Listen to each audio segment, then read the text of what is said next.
Welcome to Annie's kitchen. இன்றைக்கி நம்ம பன்னீர் butter masala எப்படி பண்ணுறதுன்னு பார்க்க போகிறோம். 3 பெரிய சைஸ் தக்காளி எடுத்து பொடியாக கட் பண்ணி வச்சுருக்கேன். அதே மாதிரி 3 ஆனியன் கட் பண்ணி வச்சுருக்கேன். 4 காஞ்ச மிளகாய், 5 பல் பூண்டு, ஒரு சின்ன துண்டு இஞ்சி, பன்னீர் பொடி பொடியாக கட் பண்ணி வச்சுருக்கேன். கொஞ்சம் பட்டர், தேவையான அளவு உப்பு, 5 கேஷ்யூ அதாவது முந்திரி எடுத்து வச்சுருக்கேன். கொஞ்சம் கஸ்தூரி மேத்தி, கொஞ்சம் சோம்பு, பட்டை, கிராம்பு, அவ்வளோதான். ஒரு கடாய் ஆன் பண்ணிவிட்டு ஒரு அரை ஸ்பூன் பட்டர் ஆட் பண்ணிக்கோங்க. அது கூட இந்த தக்காளி, வெங்காயம் எல்லாத்தையுமே ஆட் பண்ணிடலாம்.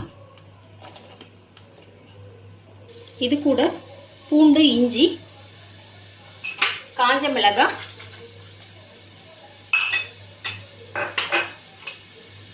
இந்த மசாலா ஐட்டம்ஸ் எல்லாமே ஒன்றாவே போட்டு ஒரு வதக்கிக்கோங்க. ஒரு நிமிஷம் வதங்கின உடனே இதில் 1 டம்ளர் அளவுக்கு தண்ணி ஊற்றுங்க. ரொம்ப வதக்கவே வேண்டாம். போட்டு ஒரு பெரட்டிட்டு 1 டம்ளர் தண்ணி ஊற்றி ஒரு மூடி போட்டு மூடி நல்லா வேக வச்சுடுங்க.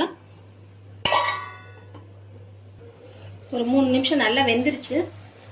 பார்த்தீங்கன்னா அந்த தக்காளியில் அந்த தோல்லாம் மேலே தனியாக பிரிஞ்சு வரும். அந்த ஸ்டேஜுக்கு தான். ஆக்சுவலாக இதை வதக்கவே வேண்டாம். ஜஸ்ட் வெண்ணெயை போட்டுட்டு ஒரு பெரட்டிட்டு நல்லா வேக வச்சிங்கன்னா போதும். இது நல்லா ஆறின உடனே மிக்சியில் அரைச்சி எடுத்துக்கலாம். இப்போ நல்லா ஆறிடுச்சு. ஸோ இது கூட எடுத்து வச்சிருக்கிற முந்திரி பருப்பு, தேவையான அளவு சால்ட்டு எல்லாமே போட்டு மிக்சியில் நல்லா பேஸ்ட் மாதிரி அரைச்சி எடுத்துக்கலாம். இது மாதிரி பேஸ்ட் ஸ்டேஜுக்கு அரைச்சி எடுத்துக்கோங்க. ஒரு கடாய் சூடு பண்ணிவிட்டு 2 ஸ்பூன் ஆயிலும் 1 ஸ்பூன் பட்டர் ஆட் பண்ணிக்கோங்க. பட்டர் நல்லா உருகிடுச்சு. இப்போ அரைச்சி வச்சிருக்கிற இந்த கிரேவி அதில் ஊற்றிடலாம்.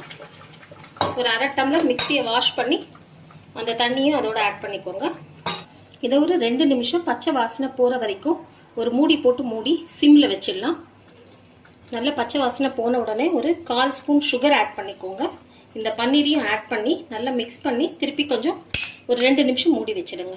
அவ்வளோதாங்க. நல்லா கொதிச்சு கிரேவி ஸ்டேஜுக்கு வந்துருச்சு. இப்போது கையில் நல்லா க்ரஷ் பண்ணி இந்த கஸ்தூரி மேத்தியை அதில் போட்டுடுங்க. அது கூட 1 ஸ்பூன் பட்டர் ஆட் பண்ணிக்கோங்க. ஆட் பண்ணி அடுப்பு ஆஃப் பண்ணிடலாம். அவ்வளோதாங்க. ரொம்ப சிம்பிளாக, ரொம்ப ஈஸியாக பன்னீர் பட்டர் மசாலா ரெடி ஆகிடுச்சு. ட்ரை பண்ணி பாருங்கள். உங்களுக்கு பிடிச்சிருந்ததுன்னா லைக் பண்ணுங்கள், ஷேர் பண்ணுங்கள், கமெண்ட் பண்ணுங்கள். மறக்காமல் சப்ஸ்கிரைப் பண்ணி பெல் பட்டனையும் அழுத்திடுங்க. தேங்க்யூ.